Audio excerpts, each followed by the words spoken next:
사라지지 않는다 2부 소설가의 꿈 챕터를 시작을 하겠고요. 제 옆에는 소설가 세 분이 나와 계십니다. 한 분 한 분 소개를 해드릴게요. 먼저 송지연 소설가님. 네, 송지연이고요. 소설집 이를테면 에필로그의 방식으로가 있습니다. 네, 많이 사주세요. 네, 다음에 양선영 소설가. 예, 소설 쓰는 양선영이라고 합니다. 소설집으로는 감상 소설이 있습니다. 많이 사주세요. 네, 그렇게 우다영 소설가 나오셨습니다. 네, 밤의 징조와 연인들을 많이 사주시고요. 네, 소설집 은다영입니다. 여러분들이 소설을 구매할 때마다 이분들의 얼굴이 한 번씩 펴지기 때문에 이분들의 소설들 많이 읽어보시고 저는 다 읽어봤는데 너무 좋더라고요. 그래서 제가 그냥 하는 말이 아니라 동료 친구고 이런 거를 다 떠나서 여기 모이신 분들이 제가 너무 이 소설과 그리고 그런 생각들을 너무 좋아하기 때문에 이 자리에 함께 했으면 좋겠다는 생각을 해서 모셨습니다.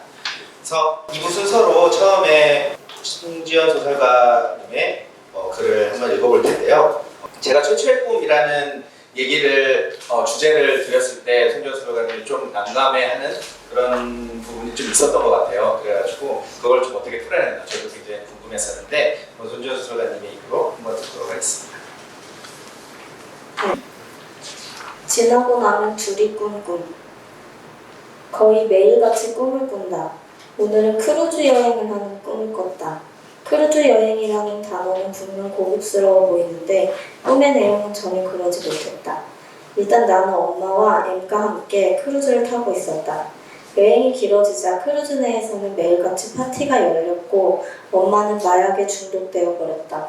나는 정신을 차리지 못하는 엄마를 끌고 M을 찾아 나섰다. 젠장, M은 만취해 있었고 나를 보자마자 토했다. 엄마와 M을 겨드랑이 끼고 크루즈에서 낯선 나라에 내렸다. 일단 택시를 잡았다. 택시기사는 자꾸 차를 바다로 몰았다. 차가 바다에 가라앉기 전 나는 간신히 엄마와 M을 건져 올렸다. 눈앞엔 온천이 펼쳐져 있었다. 엄마와 M을 온천에 넣자 둘은 갑자기 멀쩡해졌고 나는 안도하며 잠에서 깨었다. 자다가 화장실에 자주 가는 날에는 깰 때마다 꿈을 꾸고 있어서 하룻밤 사이에 6번의 꿈을 꾼 적도 있다. 꿈을 많이 꾸는 사람은 잠을 제대로 못 자고 있는 거라는데 그래서인지 나는 정말 많이 잔다.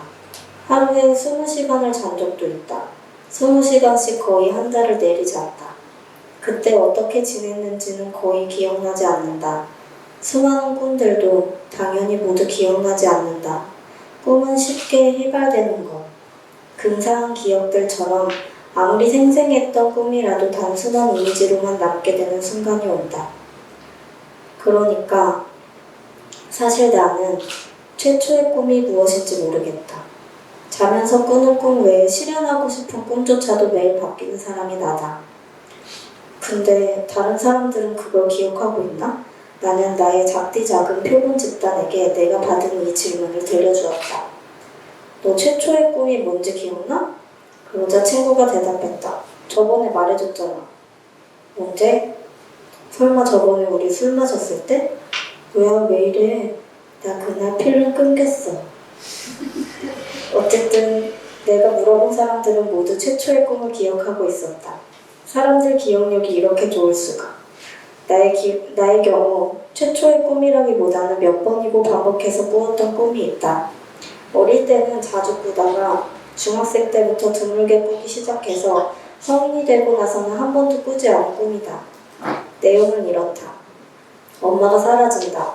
나는 사라진 엄마를 찾아 온 세계를 뒤지고 다닌다. 결국 찾아낸 엄마는 마녀에게 잡혀있다. 엄마는 마녀의 거대한 솥에 들어가기 직전이다. 마녀가 엄마의 손가락을 하나씩 자른다. 엄마는 스프가 되고 만다. 나는 마녀의 손 앞에서 울다가 깬다.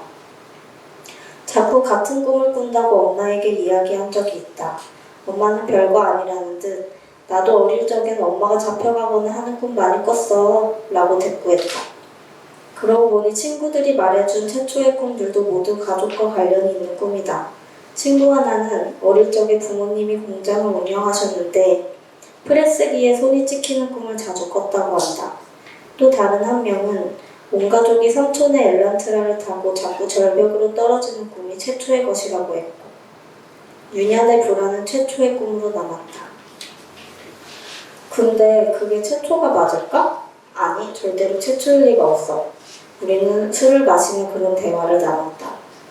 다시 원점으로 돌아온 셈이다. 친구들은 결국엔 그게 최초일 리가 없다며 자신 없는 모습이었다. 그래 그렇다니까 근사한 기억들조차도 단순한 이미지로 남게 된다고. 그러니까 그냥 근사한 꿈에 대해 말해보면 어떨까? 라고 나는 생각한다. 그것에 대해 생각하다 보니 동생과 동해에서 같이 산 지 얼마 안 된 어느 날의 아침 풍경이 떠올랐다. 심지어 그날 꿈을 꾼 사람은 내가 아니라 동생이다. 그 무렵 나는 점점 잠이 줄고 있었다. 일찍 일어나니 하루가 너무 길어서 또 오늘은 뭘 해야 할지 고민할 지경이었다. 그날도 어김없이 해가 뜨기 전에 눈이 떠졌다.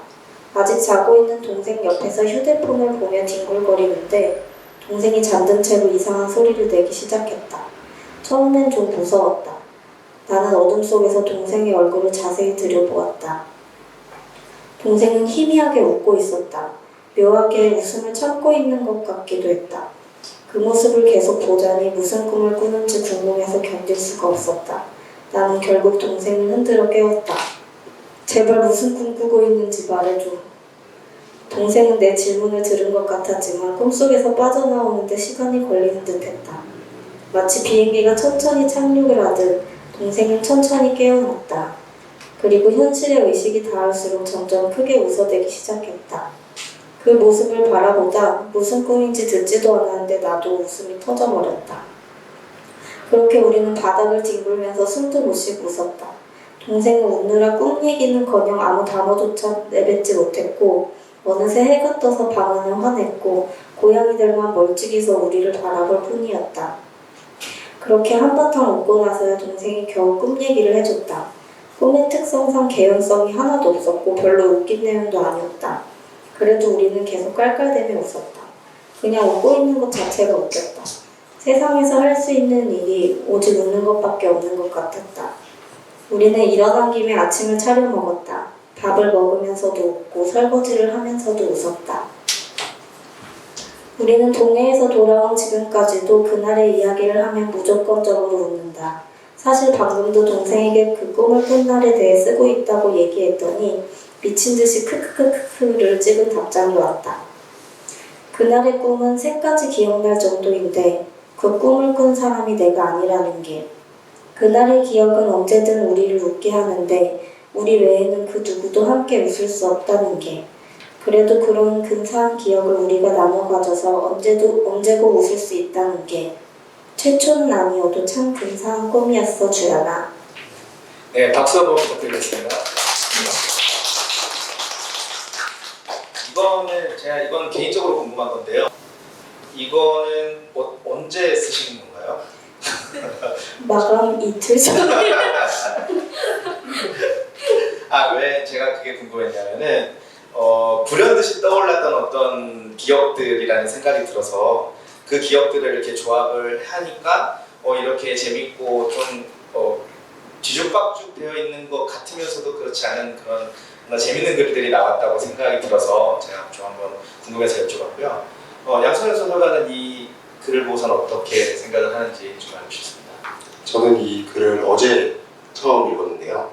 그때 가장 좀 재밌었던 거는 그냥 이 글을 읽으면서 뭔가 제가 생각하기에 송지연 소설가는 되게 환하게 웃는 사람, 내지는 되게 깔깔거리면서 호탕하게 웃는 사람, 이런 인상이 있어요. 근데 이 글의 마지막 부분을 읽으면서 되게 그 누나 웃음소리가 떠오르더라고요. 귓속에 대화처럼.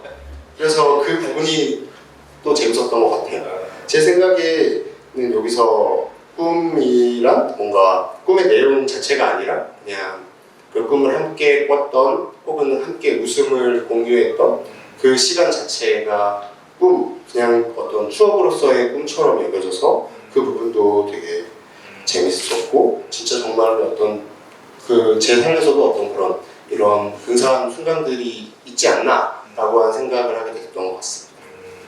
그러니까 꿈이 추억이 되는 게 생각보다 그렇게 많지가 않더라고요. 그래서 그랬는데 꿈을 생각을 해보니 꿈에 대한 추억들이 조금 나오는 것 같고 우리는 꿈만 생각하지 꿈이 갖고 있는 꿈 자체가 갖고 있는 추억에 대해서는 그렇게 생각을 해본 적이 없었는데 송지현 소설가의 글을 통해서 좀 그런 생각을 해보게 됐던 것 같아요. 우다현 소설가는 좀 어떻게 생각을 하셨나요? 저는 좀 다른 얘기인데 이 여기서 동생이랑 눈만 마주쳐도 그거 알지 그거 하고 웃게 되는 게 생긴 거잖아요. 네. 이게 너무 부럽더라고요. 그래서 약간 이런 거 나도 있었으면 좋겠다. 그래서 생각을 해봤는데 언니랑 언니 집에 가면 폴라로이드 송지현 소설가 집에 가면 폴라로이드 사진기가 있는데 입장할 때 사진을 찍어줘요. 그래서 그게 근데 그 입장 컷이 있는데 이제 여러 사람들 얼굴이 영정 사진처럼 왜냐면 거의 밤에 언니 집을 입장을 하기 때문에 저희 집 오늘 살아서 보면 필름이 다 끊겨서 나가거든요. 영혼이 없는 사진들이 쌓여 있는데 제가 그날 찍혔어요. 네, 근데 이제 양선 수저가 말했듯이 되게 꿈의 내용은 휘발되고 날아가도 이게 사후적으로 남은 기억이나 기분에 대해서 이렇게 써주셨는데 저도 그날 그 사진이 찍힌 기억이 없어요. 네, 전혀 기억이 안 나는데 찍은 사람도 기억이 안 나요. 네, 너무 잘 찍었더라고요. 그래서 그 사진을 그래서 가끔 요새 꺼내보는데 왜 꺼내보냐면 그게 너무 마음도 힘들고 일도 힘들고 그런 날 만나서 술을 먹었는데 이렇게 기쁜 표정을 짓고 죽어있다니 그래서 그날 우리가 어떻게 찍었는지는 기억이 안 나도 그 날의 기쁨, 힘든 날에도 이렇게 기쁠 수 있구나를 떠올릴 수 있는 그 나름대로 스위치 같은 거라서 좀 기억이 났습니다. 재밌게 잘 읽었습니다. 네, 잘 들어봤습니다. 그게 어떻게 보면은 약간 취한 상태도 뭔가 몽롱하고 이런 게 약간 꿈하고 이게 꿈인지 생신지 약간 헷갈려. 네, 거의 꿈이었어요. 아, 그래요? 네. 그러니까 사진만 있고 자기는 없어졌던 상태 그런. 네, 저는 언니 집을 간 적이 없는데 제가 찍혀 있더라고요. 네. 무섭네요.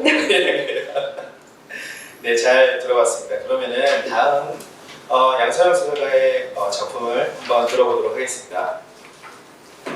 저는 이거 총탁서 받았을 때 두 바닥을 꽉 채우면 도움이 된다고 해서 정말 그냥 진짜 뒤죽박죽으로 머릿속에 떠다니는 꿈이라는 단어를 떠올리고 머릿속에 떠다니는 생각 같은 것들을 네. 그냥 나열한 이렇게. 네. 꿈 쓰기 연습. 꿈은 혼자 말한다. 내가 꿈을 기억하지 못하는 사이에도 꿈은 혼자 말한다. 들리지 않는다. 수많은 꿈이 보관되는 장소는 내가 망각이라고 부르는 코마 상태의 스크린이다. 나는 몇몇 꿈을 떠올릴 수 있다. 아름다운 꿈, 자유로운 꿈, 외설적인 꿈, 기계적인 꿈, 단순한 꿈, 끔찍한 꿈, 황당한 꿈, 길몽과 흉몽, 현실과 그다지 다르지 않은, 또는 꿈이 현실에 모자라고 현실이 꿈보다 더한 그런 꿈들, 거품 같은 꿈 한 방울 속에서 나는 공중부양에 능한 원두였다. 빠른 속도로 자전하는 지구의 통통한 귓불을 매만지기 위해 타이밍을 노리는 암살자였다. 꿈에 관해 이야기하기 시작하면 쉽게 현실의 빗장들이 퇴행하기 시작한다. 나는 얼마든지 말이 되지 않는 문장들을 생산할 수 있다. 꿈은 자명한 현실이나 물리 법칙 너머의 일들을 존재하게 한다. 당구대가 사라지는 것이다. 꿈속의 내가 공중을 부유하는 당구공을 큐대로 정확하게 내리친다고 하더라도 당구공이 휘어져 내게로 날아온다. 이마의 혹이 당구공 크기로 자라나고 한다. 타인의 꿈 이야기를 들을 때마다 나는 뜬구름 같은 이야기가 이런 것이군 하고 생각한다. 내가 들여다보지 못할 장소에서 친구가 파리채로 뜬구름을 잡고 있다. 오늘 꿈에 너 나왔어. 가끔 그런 소식을 전하는 친구들이 있다. 누군가의 꿈에 등장한 나에 대해 생각하며 되게 뻘쭘한 기분이 든다. 행적이 궁금하기도 하다. 나는 내가 모를 별세계의 뜬구름 속에서 도플갱어처럼 돌아다니는 나에 대한 영구적인 기억 상실 상태에 빠져 있다. 어떤 꿈속의 나는 친구가 다녔던 초등학교 앞 문방구에서 불량식품인 밭두렁을 훔쳤다. 친구가 따라 꼬집자 나는 어깨를 으쓱하며 레일바이크를 타면 된다고 말했다고 한다. 대체 뭐가 된다는 말인가? 매일 바이크를 타며 불량식품 훔치기를 속죄할 수 있다는 말인가? 친구들의 개꿈 속에서 나는 종종 단열이다. 내 매일의 허망한 개꿈 속에서 친구는 물론 모두가 단열이다. 아라크네도 도널드 트럼프도 수정 손택도 네안데르탈인도 전부 단열이다. 나 또한 수많은 단역으로 분할되는데 금세 어떤 이상한 상황에 봉착했다. 꿈에서 깨고 꿈속의 나를 차츰 잊어버리기 때문이다. 친한 친구이자 최근 내가 간절히 기다리던 재구성이라는 제목의 소설집을 출간한 임병훈 작가는 꿈속에서 노무현 대통령을 만났다고 말했다. 우산을 사오라고 돈을 주셨다며 깨어난 후 예지몽이란 판단으로 노무현 대통령이 주신 돈만큼 복권을 샀지만 모두 낙첨되었다는 것이다. 그때부터 그는 누군가 술자리에서 꿈 얘기를 시도하며 이 이야기를 자주 반복한다. 아마 그에 상심했던 모양이다. 꿈은 잣대적일 만큼 개인적인 장소 혹은 자신조차 그 온전한 이야기와 이미지를 복구해낼 수 없을 만큼 비밀스럽고 내밀한 층위에서 상연되는 듯하다. 어떤 꿈이 만들어지는 알고리즘은 자신에게조차 밝혀지지 않고 망각하거나 사후적으로 해석하는 일만이 정답 없는 해석의 연쇄만이 무한히 가능할 뿐이다. 꿈에 대해 이야기하는 일은 애초에 공유할 수 없는 것을 공유하기 위해 노력하는 행위다. 꿈을 누군가와 함께 관람하거나 체험할 가능성은 전무하다. 꿈은 나만을 위해 준비되며 나는 어떤 꿈의 최초이자 최후의 목격자다. 꿈의 극장은 자신만 출입할 수 있으며 가끔 꿈이란 나의 출입을 거부하며 주인인 나를 따돌리는 건방진 무의미이기도 하다. 그래서 꿈을 꾸는 일은 독서를 하는 사람의 머릿속과 닮아있다. 나는 언어로 기술된 꿈을 따라가며 나만의 고유한 꿈을 꾼다. 독서는 고독을 망가뜨리지 않으면서 또한 주어진 고독을 가장 역동적으로 채색할 수 있는 도리이기도 하다. 타인의 꿈을 통해서 꿈은 현실의 법칙을 초과해 있기에 현실을 매개하며 교환되는 언어가 실험되는 장소, 현실이 절룩거리며 새로운 보폭을 가늠하는 장소다. 꿈은 내가 현실을 파악하는 익숙한 방식들을 무력화하며 귓등으로 듣지 않고 개멋대로 생활하며 난폭하고 황당하며 애들 장난 같고 간혹 신비롭거나 경이롭다. 꿈을 기술하는 과정에서 인지에 활성화되지 않은 지대들이 발명되기도 한다. 매일의 밤잠, 매일의 낮잠 속에서 불면으로 머리가 어떻게 된 것 같은 시간들 속에서 언제나 꿈과 같은 일들이 일어난다. 꿈은 현실에 포함되며 현실과 대립되지 않고 그저 함께 작용한다.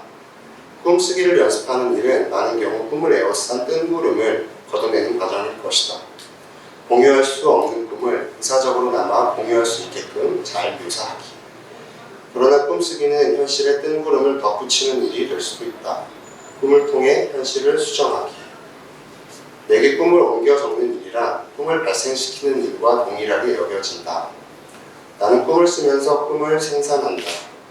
기입된 바 없고 언어화될 가망 또한 별로 없는 꿈이 많은 간극을 넘어 언어의 영역에 들어설 때 꿈은 현실의 이면이나 상상 세계가 아닌 현실의 일부이자 변이하는 현실의 진동이 된다.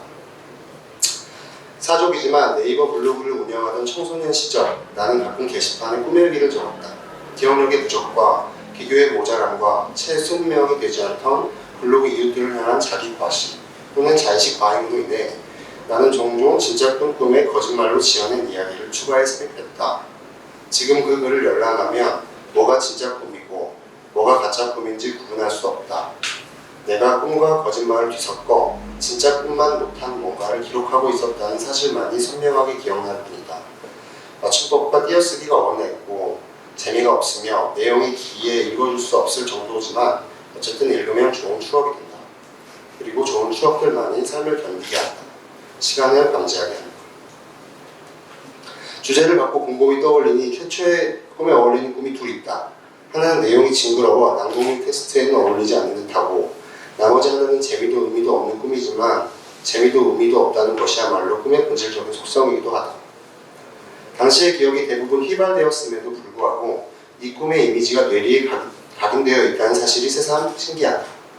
6살 무렵이었고 나는 부엌 싱크대 앞에 의자를 놓고 올라가 찬장에 있는 휘밥 봉지를 꺼내려 하고 있었다.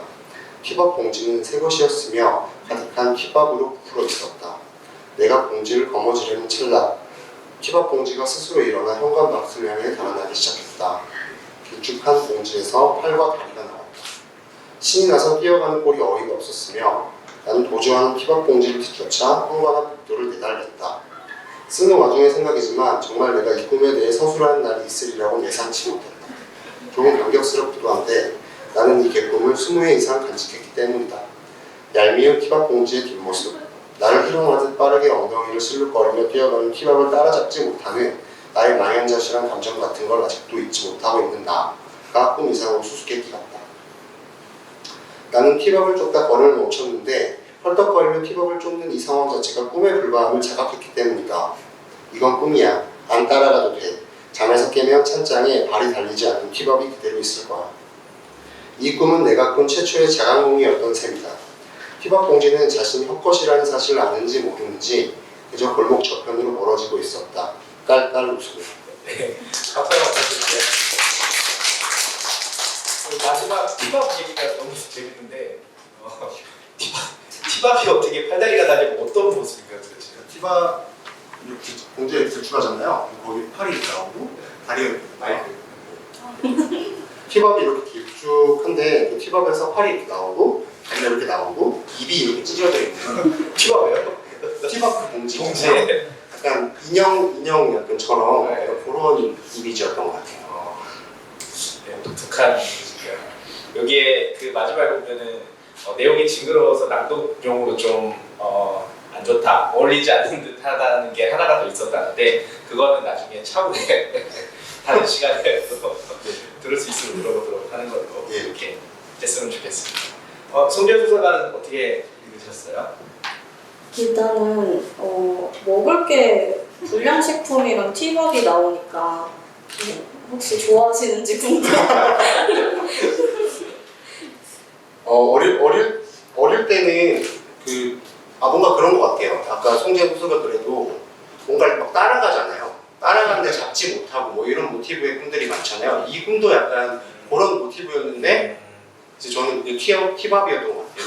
그때. 뭔가 살짝 위에 있는데 그걸 내가 혼자서 내릴 수가 없으니까 뭔가 그래서 이런 이상한 꿈을 꾸게 됐나? 라는 생각도 있고 저는 불량식품 되게 좋아해요. 그런 거 좋아하고 어릴 때 진짜 좋아했던 것 같아요. 100원짜리 아이스크림, 뭐 아폴로 이런 거들 맛있게 먹었습니다. 뭔가 닿을 수 없는 것들이 자꾸 꿈으로 일어나는 것 같다는 생각이 들어서 찬자리에 있는 티밥도 어떻게 보면 그런 거잖아요. 어릴 때 다영 소설가는 어떻게 읽나요? 네, 저는 그 강선영 소설가 이 얘기에서 꿈에 대해서 하는 이야기들의 동의를 엄청 많이 할 수가 있었던 게 내게 꿈을 옮겨 적는 일이란 꿈을 발생시키는 일과 동일하게 여겨진다. 이런 내용이 제가 꿈을 안 꾸거든요. 그래서 어릴 때는 왜 나만 안 꾸지? 생각해서 지어내서 말했었어요.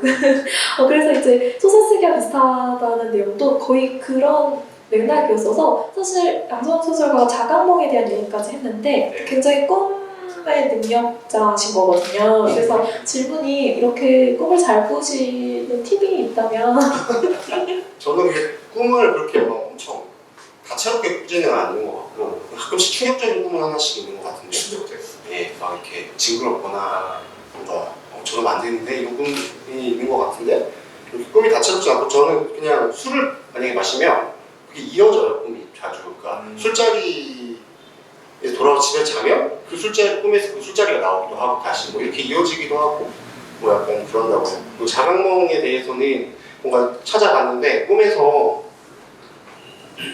이 동작을 해야 된대요. 그래야 자각몽이 순간 들어갈 수 있어요. 이렇게 해서 이게 뚫려야 그때부터 이제 이게 손바닥을 뚫고 들어가야지. 뭐 그런 게 있더라고요. 꿈에서 생각이 나면 이걸 해봐라. 그러면 이게 뚫리면 자각몽을 꿀 수가 있다. 뭐 이런 제 친구 중에 자각몽 매니아가 있어가지고 그래서 그렇게 얘기를 진짜 꿀팁. 네. 부담 수사가 한번 해보시죠.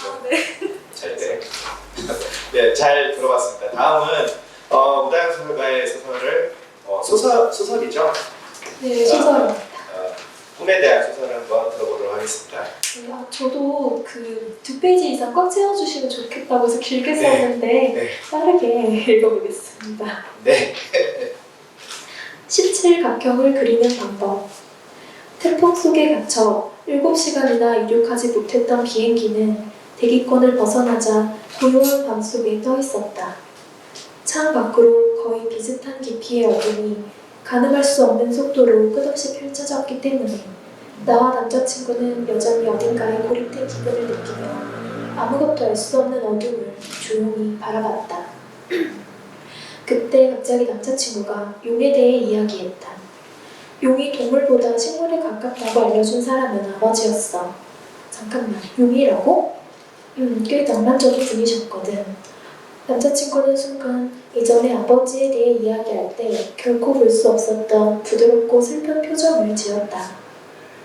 어떤 사람이 되든 변하지 않고 간직하며 때로 꺼내어 가만히 바라볼 수 있는 단단하고 둥근 것을 어린 아들 안에 심어주고 싶으셨던 거야. 나는 사랑한다거나 고맙다는 말을 잘 하지 못하고 말하려는 사람도 듣는 사람도 그런 목적의 대화를 손살에 치며 끝내버리기 일쑤인 무뚝뚝한 내 가족들을 잠시 떠올렸다.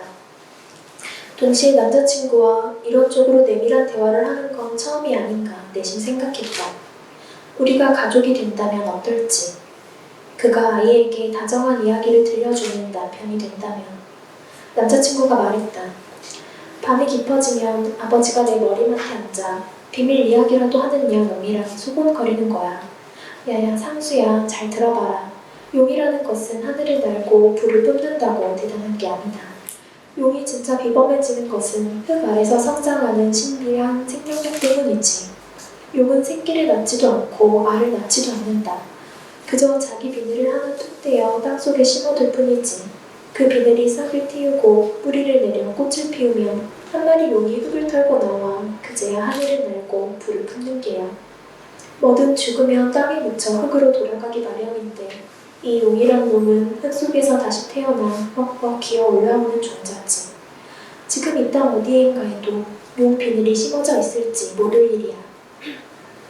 나는 아버지 이야기에 푹 빠져 단 한 번만이라도 좋으니 용을 꼭 보고 싶다고 생각했어. 흙을 보면 일단 그 속을 솎아보기까지 했지. 축축하고 포근한 흙을 덮고 느리게 뿌리를 뻗어 불꽃놀이처럼 땅을 수놓고 있을 어린 용의 들숨과 말숨을 보고 싶었어.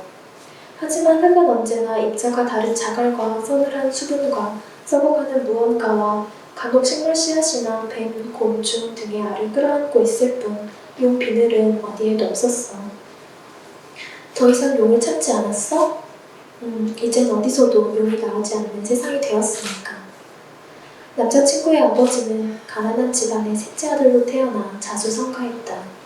머리가 좋았고 뚝심도 좋았던 아버지가 어떻게 혼자 힘으로 인류 대학을 나왔는지, 어떻게 단번에 사법고시를 패스한 뒤 과감한 직감으로 돌연 대기업에 입사했는지, 어떻게 맨몸으로 기어이 전무 자리까지 올랐는지 남자친구는 순순한 존경과 희미한 격려를 담아 내게 들려주곤 했다.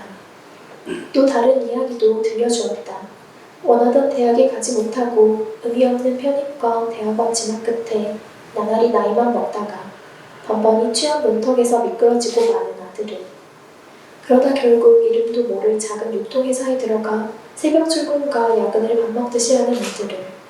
그것이 마치 치열한 삶의 증거이며 휘청이며 사는 아들을 죽는 순간까지 용서하지 못했던 아버지에 대해서도 나는 들었다. 용은 아니지만 새를 키운 적은 있어. 새를 키웠다고? 그런 말은 한 적 없잖아. 정확히는 화분에서 낳은 새. 내가 깃털을 심었거든. 의심의 눈초리로 바라보자 남자친구는 선선히 털어놓았다. 아버지가 돌아가시고 3년 뒤에 묘에 눈이 찼어. 이장을 하고 떼를 눕힌 후 절을 하고 산을 내려가려는데 꼬리가 긴 새무리가 묘 위를 둥글게 맴도는 거야. 이상하게도 아버지가 자주 들려주던 용 이야기가 떠올랐지. 땅을 헤치고 나와 하늘을 날고 불을 뿜는다는 신비의 동물, 혹은 식물. 그때 하늘에서 가볍고 부드러운 초록색 깃털 하나가 느리게 떨어진 거야. 단풍씨가 정착할 흙을 찾아 빙글빙글 비행하듯 깃털은 느리게, 아주 느리게 내 손바닥 위로 내려왔어. 깃털 끝이 초승달 모양으로 검게 물들어 있었지. 집에 돌아와 정말 무심히 깃털을 주름 배분이어 화분에 심었는데 다음날 검은 작물결이 아름다운 초록색 새가 온 집안을 이리저리 날아다니고 있었어. 새는 침대 헤드 위에 앉아 크고 검은 눈으로 나를 내려다봤어. 도망가지도 않고 나를 두려워하지도 않았지. 그 이상한 아침에 어린 시절 읽었던 파랑새를 떠올리지 않을 수 없었어. 가난한 나무꾼의 아이들이 크리스마스 이브에 꿈을 꾸는 이야기 말이야. 병든 딸을 위해 파랑새를 찾아달라는 마법사 할멈의 부탁으로 남매는 여러 나라를 헤매지만 끝내 파랑새를 찾지 못해. 그리고 꿈에서 깨어나 자신들이 기르고 있는 비둘기가 파랗다는 사실을 깨닫지. 결국 행복은 가까이에 있다는 이 이야기를 기억해내며 나는 내가 언제나 소설을 쓰고 싶었다는 사실을 깨달았어. 나는 잠시 이 모든 게 남자친구가 나를 놀리려고 지어낸 소설이 아닐까 생각했다. 비행기 안은 어둠 속에 잠겨 있었고 모두가 깊은 잠에 빠져 있었다. 오렌지색 치침등을 켜두고 이렇게 이야기를 나누고 있는 건 오직 우리뿐이었다. 그가 나를 재밌게 해주려는 걸까? 하지만 남자친구는 꿈을 꾸는 사람처럼 진지한 얼굴로 말했다. 나는 회사를 관두고 집에 틀어박혀 소설을 쓰기 시작했어. 쓰고 싶은 소설이 너무 많아서 어쩔 줄 모르는 지경이었지. 그동안 내가 소설을 쓰지 못하며 얼마나 괴로워하고 있었는지 깨달았어. 눈을 뜨면 소설을 쓰고 새에게 물과 모이를 주고 또 소설을 쓰는 생활이 이어졌어. 그 시기에 나는 누구도 만나지 않았기 때문에 그리고 내가 소설을 썼다는 것을 누구에게도 말한 적이 없기 때문에 이건 너와 나만 아는 이야기야. 나는 남자친구의 눈을 바라보며 고개를 끄덕였다. 그러면서 눈물이 나는 것을 꾹 참았는데 어째서 그럴까 생각해보니 그의 무언가를 방금 알아버렸기 때문이라는 것을 알 수 있었다. 그의 안에 심어져 있던 단단하고 둥근 것이 이제 나의 일부가 되어버린 것이다. 새는 어떻게 됐어? 어느 날 정신을 차려보니 사라졌더라. 여전히 새가 머물던 새장 안에 물과 모이를 채우던 먹이통, 나무로 만든 둥지, 새가 보며 놀기 좋아하던 손거울, 부드러운 헝겊, 그리고 작은 깃털들이 남아있었지만 새를 알고 있는 사람은 오직 나뿐이고 이제 세상 어디에도 새는 없으리라는 생각이 들었어. 남자친구는 자신이 썼던 소설에 대해서 이상한 정열에 타올랐던 시간에 대해서 조금도 더는 이야기하려 하지 않았다. 내가 아는 한 남자친구는 나를 만나며 한 번도 소설을 쓴 적이 없고 그는 이제 각종 문구를 납품하는 작은 회사에 다닌다. 색색의 볼펜과 잉크, 매끄러운 단면의 가위와 풀, 스탬플러, 각종 파일철들, 색지들, 수첩들, 예쁜 막힌 테이프와 포스트잇을 살펴보고 맞춰보고 숫자를 세며 대부분의 시간을 보냈다. 단순하고 유용한 물건들, 누구에게나 언젠가 한 번쯤 필요하며 때때로 세상을 발견하거나 세상을 만드는 데 필요한 물건들에 둘러싸여 있는 그를 나는 아주 쉽게 상상할 수 있었다. 이제 서서히 어두운 땅 위로 내려가는 비행기 안에서 남자친구가 말했다. 상상력을 발휘하면 나는 사실 나비가 되고 싶었어. 정말? 최초의 기억에 나는 눈앞에서 둥글게 돌아가는 모비를 바라보고 있었어. 나에게 그 순간은 거의 영원히 반복되는 것처럼 느껴지는데 파란색, 노란색, 분홍색 나비들이 흔들흔들 위아래로 춤을 추는 황홀한 광경을 바라보며 그때 나는 아직 색깔이나 춤의 개념을 알지 못했지만 나는 그저 바로 저런 것이 되고 싶다고 생각했어. 너는 나비였을 거야. 너는 나비가 될 거야. 이제와 생각하면 그건 그냥 아무런 생명도 없는 딱딱한 플라스틱 나비들이고 그것이 같은 자리를 돌며 선과 원의 일부를 잔상으로 남겼을 뿐이지만 보이기도 전에 사라지고 마는 그 궤적은 거의 원처럼 보이고 어쩌면 컴퍼스와 눈금 없는 자만으로도 그것을 그릴 수 있었을 거야. 네, 박수 한번 부탁드릴게요. 소설이 되게 꿈이라는 주제로 제가 말씀드렸는데 최초의 꿈에 대해서 얘기를 드렸는데도 최초의 꿈 같기도 하고 아닌 것 같기도 하고 약간 아상상한 그런 느낌이 있어서 그런 느낌이 굉장히 좋다고 생각을 하고 특히 제 생각에는 이 둘이 비행기에서 내리잖아요. 그러면은 조금 다른 국면이 펼쳐지지 않을까 이러한 약간의 그런 감각이 들어서 이 앞으로의 이 둘의 관계가 좀 더 궁금해지는 그런 이야기였다고 생각을 합니다. 되게 의사들이 일단 다채로웠어. 그래서 약간 이 꿈을 진짜 언어로 약간 3D 언어다 이런 생각을 저도 그런 생각 들었어요. 저 마지막에 나비가 되고 싶다라는 말도 뭐 좋았는데 꿈 하면은 보통 환상으로서의 꿈이 있고 소망으로서의 꿈이 네. 있잖아요. 근데 나비가 되고 싶다라고 막 하는 말은 소망으로서의 꿈이기도 하면서 환상으로서의 꿈이기도 한 그 어떤 뒤섞임. 그리고 이 소설 전체가 그런 뒤섞임에 대해서 얘기를 하는 게 아닌가라고 하는 생각도 들었고 또 뭐 둥글고 단단한 것. 저도 이전 제 글에서 꿈을 공유하는 행위에 대해서 썼는데 네. 이렇게 이야기 내지는 소설 내지는 3D 언어들을 통해서 꿈이 공유되는 거구나 라고 하는 그런 생각도 했습니다. 저랑 비슷한 생각을 하는 것 같고요. 저도 되게 좀 다채롭고 뭔가 영상으로 이 그대로 해서 영상으로 찍어도 아무런 문제가 없겠다라는 생각이 좀 들어서 그런 부분에 대해서는 되게 재밌다고 생각을 했습니다. 송지현 소설가는 어떻게 읽었나요? 남자친구가 소설을 썼다고 해서 진짜 안돼 이랬거든요. 근데 다행히 이제는 좋은 회사에 다니고 좋은 회사인지 모르겠지만 착실히 벌고 있다는 생각을 하니까 마음이 좀 편해졌고요. 네. 네, 일단 그 우다영 소설가는 항상 좀 어떤 같은 순간을 겪어도 되게 환상적으로 묘사하는 능력이 있어서 네, 그게 되게 길고 아름다운 어떤 모습이 되게 꿈과 참 잘 어울린다 그런 생각이 들어서 언젠가는 우다영 소설가의 눈으로 한번 꿈을 꾸거나 세상을 보고 싶다 그런 생각이 들었어요. 잘 들었습니다. 마찬가지로 우다영 소설가한테 마지막 질문을 한번 드릴게요. 지금 좀 코로나 이런 것들 때문에 사람들의 좀 라이프 스타일이 좀 많이 바뀌고 뭐 소비 패턴이라든지 뭐 여러 가지 예술적인 산업이라든지 이런 것들이 좀 많이 바뀌고 있는데 작품 활동을 하시면서 소설가로서 작품 활동을 하시면서 코로나가 주는 어떤 변화라든지 이런 것들이 좀 어떤 것들이 있을까요? 네.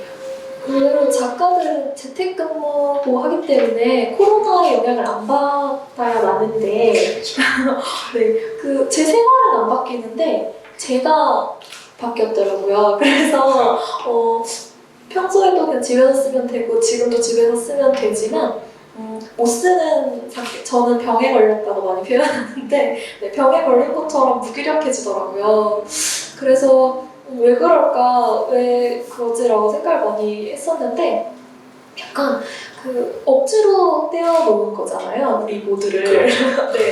그러니까 이게 이상한 우리 모두 떨어져 있고 싶으면서 붙어 있고 싶은 이게 가장 살면서 적나라하게 느껴지는 시기인 것 같고 그래서 이상하게 요새 유행하고 있는 많은 것들 랜선으로 놀 수 있는 깡이라던가 그러니까 모두가 누군가를 만나고 싶어서 새로운 길을 찾고 있는 것 같거든요. 그래서 그런 상황에 적응을 하고 있고 아직 병은 낫지 않습니다. 네, 모두가 지금 아직 병을 치르고 있는 중인 것 같아요. 네. 네, 여기까지 들어보고요. 다음은 뮤지션의 꿈이라는 챕터를 해서 저희 군악가요 라이딩 스타일의 조웅님을 모시고 좋은 음악 들어보도록 하겠고요. 지금 인스타 라이브 접속하시는 분들은 그 인스타 라이브에서